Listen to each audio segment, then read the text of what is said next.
Balik training na si WBC interim bantamweight title holder Raymart Gabalio para sa susunod na laban. Ayon kay Gabalio, hindi pa niya alam kung sino ang susunod na makakalaban. Ngunit ipinagkatiwala na ito sa kanyang promoter ang bagay na gagawin habang nagsasanay kasama ang kanyang coach na si Nonito Donaire Sr. Matatandaang ibinunyag ni Donaire Sr. na naghahanda na sila na makaharap si Jason Maloney na isa ring boxing champion.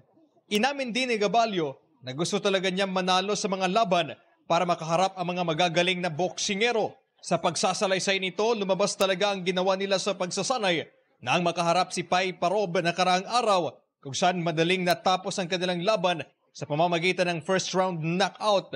Una-una sa lahat, nagpapasalamat ako sa Panginoon kasi sa binigay na lakas at saka yung sa training talaga namin, lumabas talaga. So masaya-masaya po. No? Focus lang ako sa sa kanya.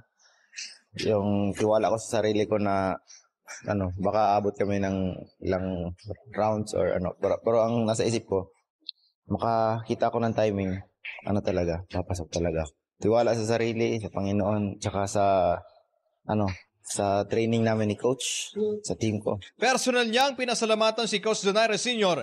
sa pagtuturo ng mga techniques na nagpaiba sa kanyang estilo, hindi tulad ng mga nakaraang laban kung saan madalas walang tinamaan ang kanyang mga suntok.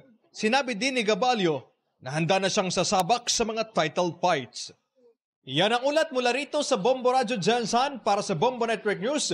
Ito si Bombo Levi De Leon para sa #1 and most trusted radio network in the country, Bombo Radio Philippines. Basta Radio, Bombo!